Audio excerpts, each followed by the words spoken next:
আসসালামু আলাইকুম everyone, welcome to my another video. বিগত ৪-৫ দিন যাবৎ আমাদের দেশের উপর থেকে বিশাল এক বৃষ্টি বলয় যাচ্ছে এবং এখনো চলমান। তো বৃষ্টিতে আমি ঢাকায় গিয়েছিলাম একটা কাজে। তো ফেরার পথে এক বড় ভাই তার গাড়ি দিয়ে দিয়েছিল যে তুমি এটা নিয়ে যাও।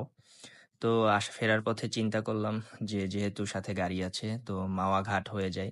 আগে যখন আমরা ফেরি পারাপার করে যাওয়া আসা করতাম তখন এই ঘাটে অনেক ইলিশ মাছ থেকে ভাত, ইলিশ মাছের লেজের ভর্তা এগুলো খেয়েছি, সেগুলো খুব মনে পড়ে।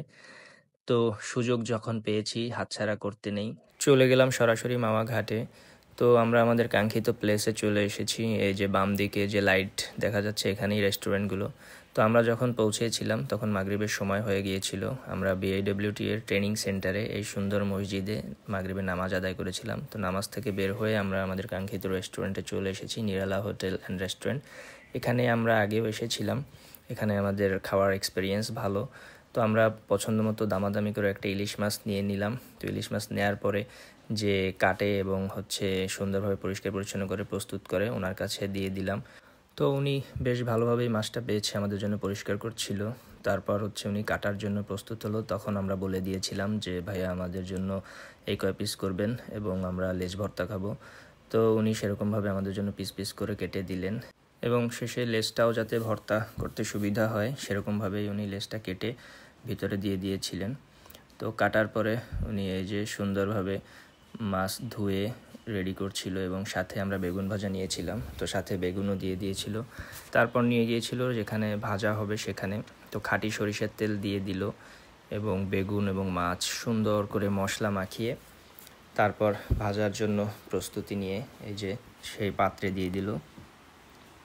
তো এই রান্নাগুলো দেখতেও ভালো লাগে, যেহেতু একটা বৃষ্টি স্নাত আবহাওয়া এবং সন্ধেবেলা। তো এই সময়টায় এই জিনিসটা আসলে খুব উপভোগ করার মতো একটা বিষয়।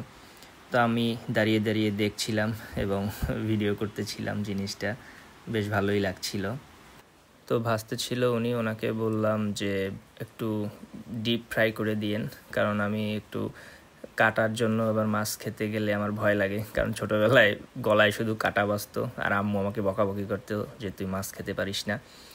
তো উনি ভাজতে ছিল, এরপরে লেজটা ভেজে ভর্তা করার জন্য পাঠিয়ে দিল।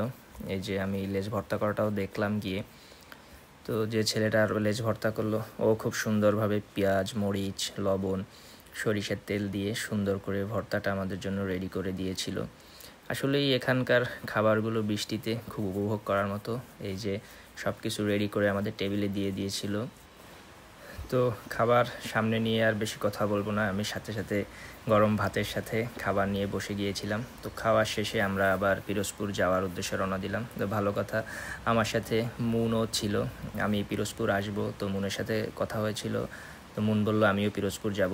তো যাওয়ার পথে আমি মুনকে নিয়ে নিয়েছিলাম। তো আমরা আবার এই যে পদ্মা সেতুতে উঠে গিয়েছি পিরোজপুরের উদ্দেশ্যে। তো আমরা আল্লাহর রহমতে ভালোভাবেই পিরোজপুর এসে পৌঁছেছিলাম এবং মোটামুটি বৃষ্টি ছিল পথে। তো আজকের মতো এই পর্যন্ত, দেখা হবে অন্য কোনো ভিডিওতে। ভালো থাকবেন, আসসালামু আলাইকুম।